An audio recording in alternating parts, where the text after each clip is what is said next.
mean, come on, let's face it. Yeah, what happened yesterday? Ooh, I'm a bad guy. I tried to escape, but let's be honest.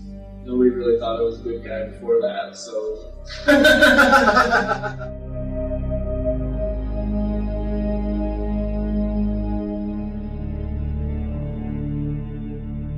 Hey guys, welcome to BookBabeBeauty. My name is Erica, and if you've never seen any of my videos before, I love books and makeup. I especially love to give you guys a review on a great book that I just read while I do my makeup. With Halloween around the corner, what better way to celebrate the month of all things scary than to indulge in some seriously spooky shit. I don't know about y'all, but growing up and even now, Halloween has always been my favorite time of year. Even though I'm always up for a good scary movie or book year-round, I always try to seek them out more in October. I feel like nothing gets you in the spirit of Halloween better than a good dose of morbid curiosity, psychotic intrigue, and paranormal fascination. So today, I'm going to kick off this month with a true crime novel, because I don't think it gets much scarier than a true scary story. This serial killer may not have been one you've heard of before, but I can assure you that triple checking whether you've locked your doors is because monsters like this one exist in real life. I should warn you though, this book is quite graphic in nature. And what is even more disturbing about it is this killer's attitude and demeanor about the atrocious crimes he committed. Rape, murder, dismemberment. These are some of the elements in this true crime story. So if these are difficult topics for you to read or hear about, then this book or video may not be suitable for you. Without wasting another minute, let's get right into it and allow me to introduce the book featured in today's video. Today's book is called American Predator: The Hunt for the Most Meticulous Serial Killer of the 21st Century. And it was written by Maureen Callahan. If you've heard of Israel Keyes, then you may know about the most talked about crime he committed before his capture in 2012. But I hadn't discovered the lengths that he went to in order to fulfill his desire to kill until I read this book. He was so good at getting away with murder that until his arrest, they hadn't tied any other murders to him. So if you guys are ready to dive into a true crime story of totally random yet meticulously planned murders, then prepare yourself for the serial killer that gave new meaning to the Shakespearean phrase, "Hell is empty and all the devils are here." Today, I'm just going to talk a little bit about this book, what you can expect if you decide to pick this book up, and a little about the author who wrote it. I am ready to put my makeup on, and let's get started.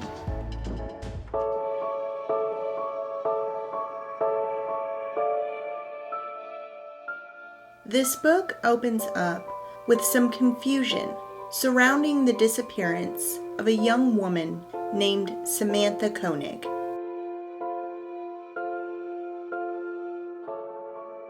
Samantha was just 18 years old when she was working at a coffee stand on the side of the road in Anchorage, Alaska. She had been scheduled to close on the night of February 1st, 2012.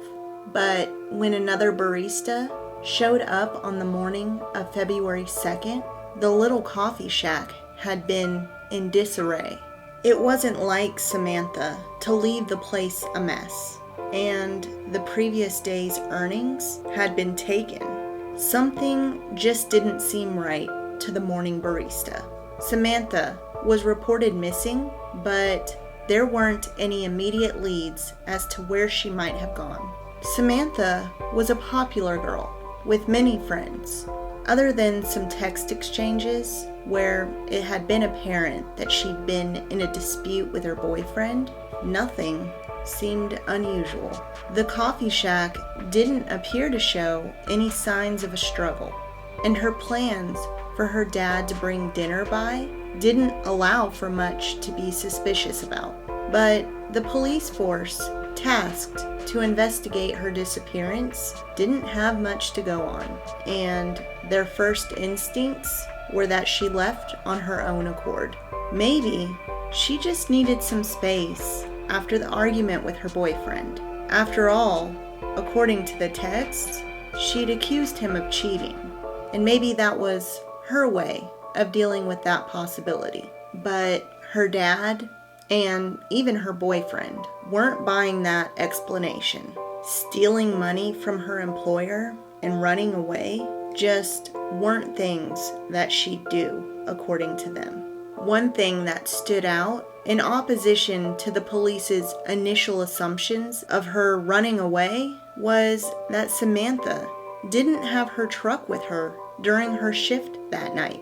Her boyfriend did. So the theory of her footing it without her vehicle was asinine at best. To give you some perspective, I'd already mentioned that it was February, and while that may very well be a cold month for most places in America, it was especially cold for Anchorage. The coffee kiosk that she worked at, in fact, was concealed by snowdrifts. Had she gone by foot, she'd likely be at high risk for hypothermia and death. The theory started to make less sense for the detectives on the case, but still, they had no solid evidence leading them in any other direction.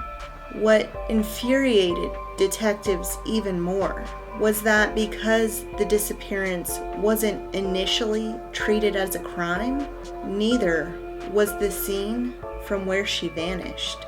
The coffee kiosk was running business as usual now, and any evidence they may have been able to get before had been compromised because of it. But the owner of the kiosk was able to get surveillance footage, which at least proved their initial theory wrong. The footage lacked audio, but showed a seemingly frightened Samantha that night on her shift interacting with what appeared to be a customer. Except they noticed that in this same footage, Samantha began doing strange things, almost as if on command from the so-called customer. And then she was seen leaving with that customer. Unfortunately, the customer couldn't be identified on camera. I'm at a stopping point, so I'm going to go ahead and put my eyebrows on off camera, and when I come back, I'll talk more about this story. So I will be right back.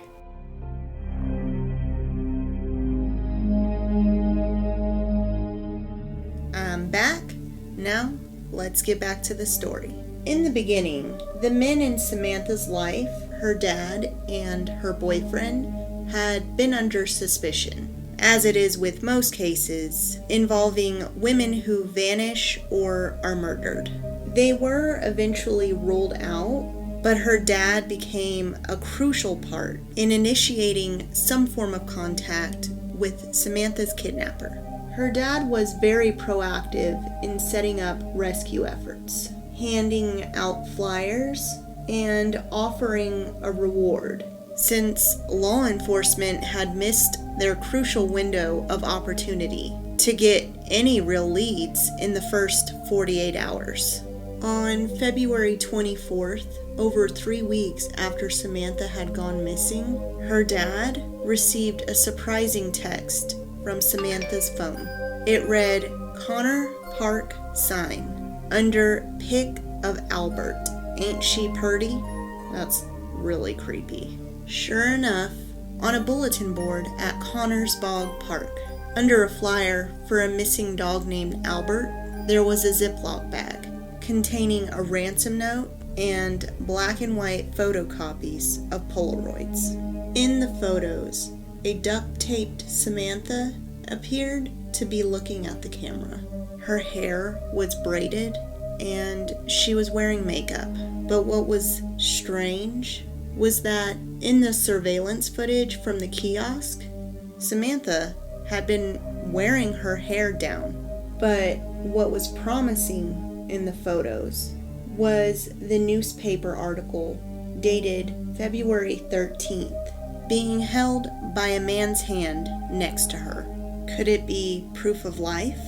The ransom note, however, raised even more questions, as the captor appeared to imply that he'd taken Samantha to the lower 48 and was demanding a $30,000 ransom for her return. Now that her disappearance could officially be labeled as a kidnapping, the FBI was finally taking the case more seriously. They combed through an exhausting amount of information to try and figure out who had taken Samantha. From developing a profile for a likely suspect, to tracking Samantha's cell phone location, even tracking the usage for the bank card that had gone missing along with Samantha. Every piece of evidence was of some value at this point, but the bank card proved to be most useful. In short, they were able to track the card from its ATM withdrawal usage and pinpoint a general location within the lower 48, as well as a basic description of the car that was used by the perpetrator who'd been withdrawing the money. After a BOLA was put out, police force were united in their search, and the location for a possible match to the vehicle at a hotel within the vicinity of interest eventually led to a traffic stop. The man in the car was Israel Keys, and upon further inspection of that car, they discovered similar clothing to the ones worn by the man withdrawing money from the ATM footage. Even more damning was the debit card used for the ATM withdrawals and a license belonging to Samantha Koenig were found in his wallet. What surprised law enforcement after detaining Israel was that for someone who had now been linked to such a huge crime, appeared to have no prior run-ins with the law. He had also been in the military and was honorably discharged in 2001. The race was on though, because while they had arrested him for the crimes they could prove, they still didn't have enough evidence to charge him for kidnapping Samantha. Even more crucial was finding out where Samantha was, dead or alive, before it was too late. In speaking with members of Israel's family, law enforcement was able to get a more definitive timeline for the duration of his trip to the lower 48. With that information, they were able to develop suspicions surrounding times that his family said he'd gone off to do some things. Still not much evidence to go on, they continued interrogating Israel, putting a story together of what they thought might have happened, which led Israel to believe that law enforcement was closing in on the truth. In reality, it was a grandiose show of bravado, but it worked. Law enforcement's mention of finding some computers in a shed led Israel to confessing his involvement with Samantha. What they learned about his involvement, though, was chilling. Keys hadn't actually sought Samantha out. In fact, he'd never even met her before. He'd only chosen the coffee kiosk as a place to scope out his next victim because their late hours were convenient with his sinister plan. He relayed the story to them from end to beginning, starting with where Samantha currently was, then to the moment he kidnapped her. But from where he started, gave them an even more chilling revelation. because the hope that they'd once had about finding Samantha alive was no longer a possibility. And even more, they learned that it was her cooperation with Keyes that made her an easy target for him. After he'd taken Samantha from the coffee kiosk, he'd informed her that he was going to hold her for ransom. He took her back to his home by way of his truck, then imprisoned her in a shed behind his house. It was a shed that he had prepared days prior for a victim that had yet to be determined. But once Samantha was in that shed, he restrained her and made her believe that he'd been in contact with her dad for the ransom. But Israel confessed that from the moment he took Samantha, he knew he was going to kill her. The ransom was just a ruse. He'd left Samantha several times tied up in the shed so that he could check on his girlfriend and his daughter in the house only a few feet away. He was making sure that they didn't see or hear anything that he was up to. The last time that Israel came into the shed while Samantha was alive, he raped her several times, then strangled and stabbed her. Frightening still, even after he killed her, was that he hid her body in a cabinet within the shed because he was due to fly out for a cruise the next day with his daughter. And it was only when he came back from his trip that he dismembered her body and dumped it into an icy lake. I'm going to go ahead and finish up my makeup off camera. When I come back, I will wrap up this story and give you a little information on the author who wrote it. So I will be right back.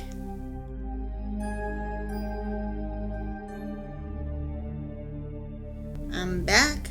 My makeup is done. Now, let's get back to the story.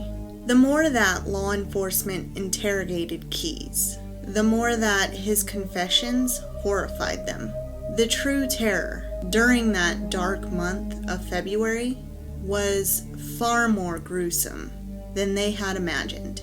Israel's confessions not only spoke of the atrocious person that he was with Samantha, but they learned that Samantha was likely not his first victim, since he seemed incredibly knowledgeable about what he was doing.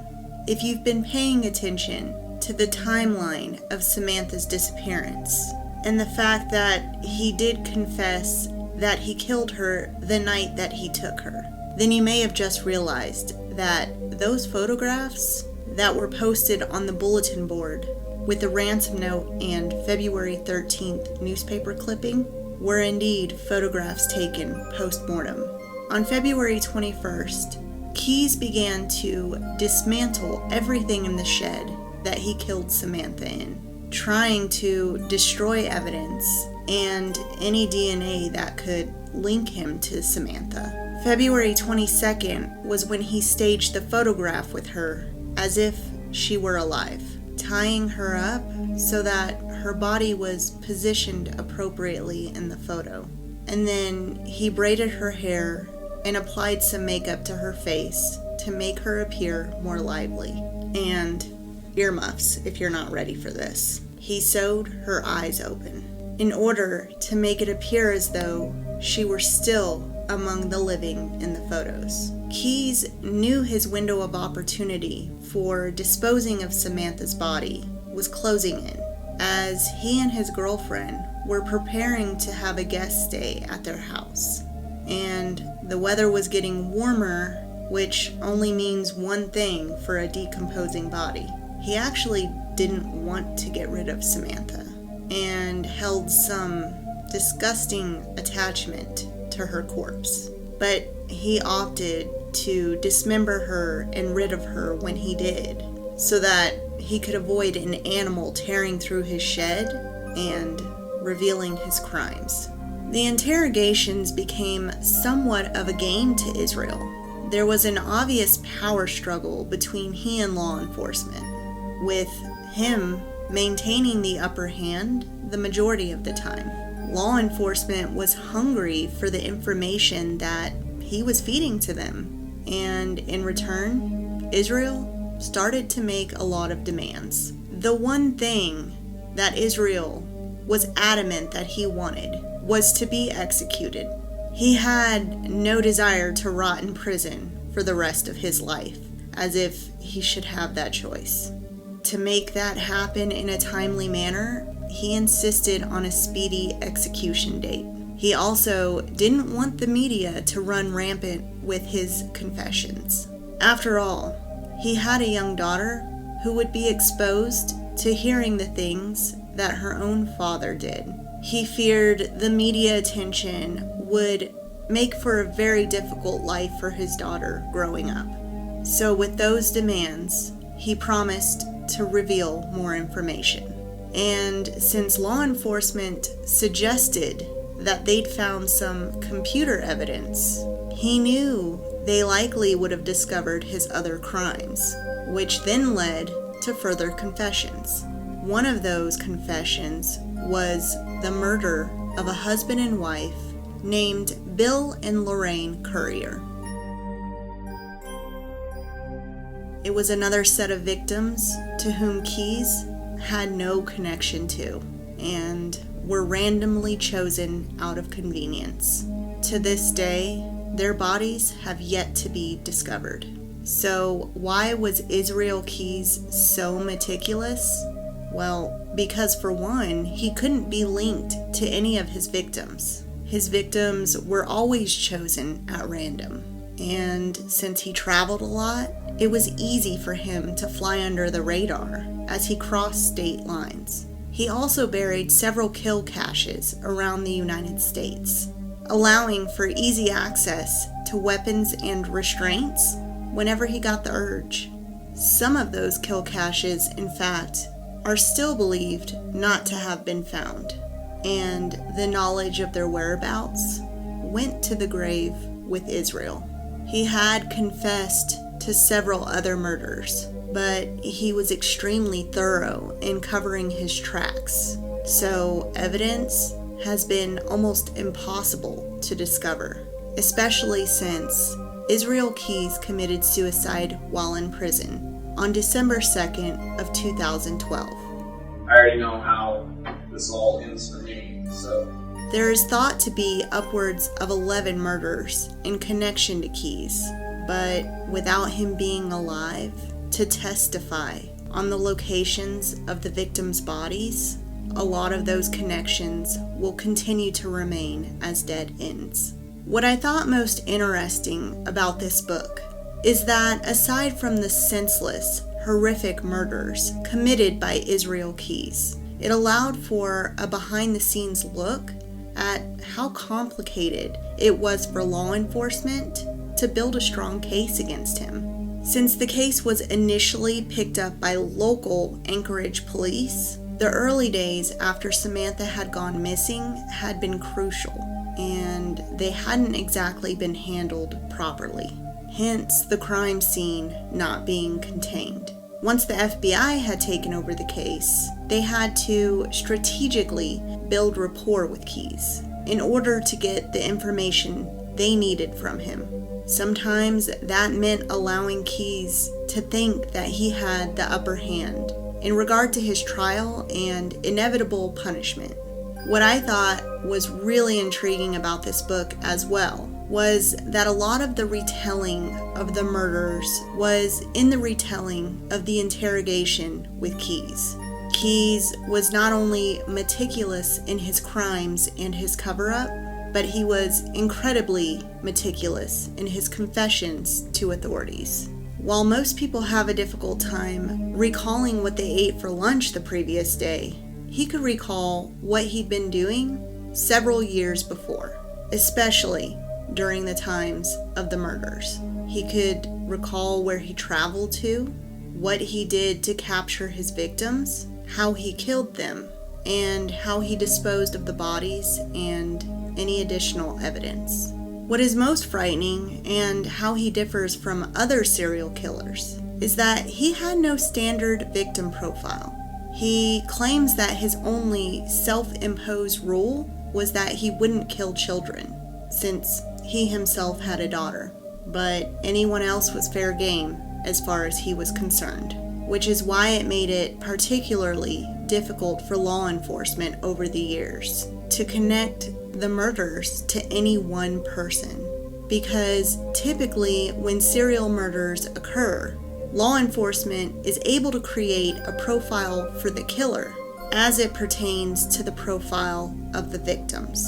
His victims just happen to be at the wrong place at the wrong time. If you enjoy true crime, I really think that you would find this book interesting. Aside from the graphic retellings of the murders as they were confessed by Israel Keyes, which were atrocious, it was an interesting look at the mind of a psychopath and how his upbringing could have played a crucial role in helping to create the monster that he became. It was also an even more incredible look into the intricacies of criminal investigation and how law enforcement must be cautious with how they handle a case like this, so as not to break any procedural rules or regulations that would warrant a case of this magnitude to be dismissed by a court of law. The author of this book, Maureen Callahan, is an award-winning investigative journalist, author, and commentator. She has covered a wide range of topics. Her entertaining and thought-provoking style of writing is what made this story so compelling to read. With the personalities of each person of law enforcement on the case, it read more like a story.